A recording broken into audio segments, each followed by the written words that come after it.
हाँ, अब जो हमने अभी तक पढ़ा उसको थोड़ा सा रिवाइज करेंगे हम। पहले आ गया प्राकृतिक संख्या। प्राकृतिक संख्या क्या होती है? वही सारी काउंटिंग, गिनती, उसको प्राकृतिक संख्या बोलते हैं। होल नंबर, पूर्ण संख्या। पूर्ण संख्या क्या होती है? इसमें जीरो ऐड हो जाता है गिनती के साथ। उसके बाद आ जाता है पूर्णांक। पूर्णांक में माइनस वाली गिनती भी ऐड हो जाती है। फिर परिमेय संख्या, जिसको पी बटे क्यू की फॉर्म में लिखा जा सकता है। Q not equal to zero होना चाहिए, पी और क्यू कोई पूर्णांक होना चाहिए, इनमें से आना चाहिए पूर्णांक में से कोई भी, जैसे 3/2, 4/7। अगला आ जाता है अपरिमेय संख्या। अपरिमेय संख्या जिसको पी बटे क्यू की फॉर्म में नहीं लिखा जा सकता, उसको अपरिमेय संख्या बोलते हैं, जैसे वर्गमूल 2, वर्गमूल 3, वर्गमूल 5। अगला आ जाता है वास्तविक संख्या। वास्तविक संख्या वो संख्या जो इन दोनों को मिला के बनती है, वो वास्तविक संख्याएं होती है। और वास्तविक संख्याएं जो होती हैं वो संख्याएं जो नंबर लाइन पे डिफाइंड हो जाती हैं, नंबर लाइन पे आप रिप्रेजेंट कर सकते हैं, दिखा सकते हैं उसको, वो सारी आपके पास क्या होती हैं? वास्तविक संख्या। अब थोड़ा सा मैं इसके बारे में बताता हूँ। जैसे मैंने ये सारे नंबर ऐसे उठाए हैं कि सबसे छोटे वाले नंबर हैं, जैसे इनमें संख्याएं होती हैं 1 2 3। अगले वाले में जीरो ऐड हो गई, अगले वाले में माइनस के ऐड हो गए, अगले वाले में उससे भी बड़ा नंबर आ गए।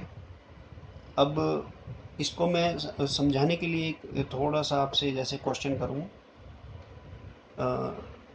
मैं ये कहता हूं कि हर एक प्राकृतिक संख्या एक पूर्ण संख्या है। हर एक प्राकृतिक संख्या क्या है? एक पूर्ण संख्या। अच्छा, हर एक पूर्ण संख्या क्या है? एक पूर्णांक। हाँ, वेरी गुड। हर एक पूर्ण संख्या क्या है? पूर्णांक। और ऐसे ही हर एक नेचुरल नंबर यानी हर एक प्राकृतिक संख्या पूर्णांक है। हर एक प्राकृतिक संख्या परिमेय संख्या है। हर एक प्राकृतिक संख्या वास्तविक संख्या है। हर एक प्राकृतिक संख्या पूर्ण संख्या, हर एक प्राकृतिक संख्या पूर्णांक, हर एक प्राकृतिक संख्या वास्तविक संख्या है। क्यों? क्योंकि 1 2 3 इसमें भी आता है, इसमें भी आता है और इसमें भी आता है। 1 कैसे आता है? 1/1 लिख सकते हैं, 2/1 लिख सकते हैं। होता तो ये 2 ही है, 2/1, 3/1, यानी पी बटे क्यू की फॉर्म में रिप्रेजेंट किया गया, इसलिए परिमेय संख्या। और परिमेय संख्या वास्तविक संख्या तो है ही, क्योंकि नंबर लाइन पर रिप्रेजेंट किया जा सकता है 1 को, 2 को, 3 को, 4 को। तो सारी नेचुरल नंबर जो होते हैं, सारी प्राकृतिक संख्या पूर्ण संख्या, पूर्ण संख्या। अब ऐसे ही पूर्ण संख्या, हर एक पूर्ण संख्या पूर्णांक है, हर एक पूर्णांक परिमेय संख्या है, हर एक परिमेय संख्या वास्तविक संख्या है। तो हम ये कह सकते हैं हर एक पूर्णांक पूर्ण संख्या पूर्णांक है, हर एक पूर्ण संख्या परिमेय संख्या है, हर एक पूर्ण संख्या वास्तविक संख्या है। ऐसे ही हर एक पूर्णांक परिमेय संख्या है, हर एक परिमेय संख्या वास्तविक संख्या है, हर एक पूर्णांक भी वास्तविक संख्या होगी। तो आप ये कह सकते हैं कि ये आप जो है नीचे से ऊपर की ओर चल रहे हैं आप। धन्यवाद। अब आगे मैं ये पूछता हूँ, क्या 3.2 पूर्ण संख्या है?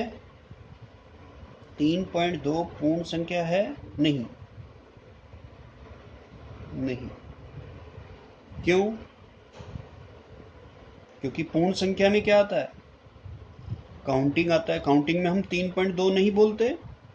हाँ, इसलिए आप ये कहेंगे कि ये आपके पास पूर्ण संख्या नहीं है। 3.2 नेचुरल नंबर भी नहीं है, प्राकृतिक संख्या भी नहीं है, 3.2 इंटीजर भी नहीं है। तो अब ये ध्यान रखना, 3.2 इंटीजर भी नहीं है। 3.2 को हम परिमेय संख्या कह सकते हैं कब? जब 3.2 हम पॉइंट हटाएंगे, ये क्या लगेंगे नीचे? 10, ये पॉइंट कट गया। अब 32 है, 2 पे कैंसिल हुआ, 2 5 2 16। अब 16/5, अब ये कटते नहीं है, तो यानी इसी को हमने रिप्रेजेंट कर दिया 16/5 में। ये 1 मार्क्स का क्वेश्चन आता है कई बार, इसको पी बटे क्यू की फॉर्म में एक्सप्रेस किया जाए, तो ये ध्यान रखना 1 मार्क्स यहीं से ही आपने लेना है।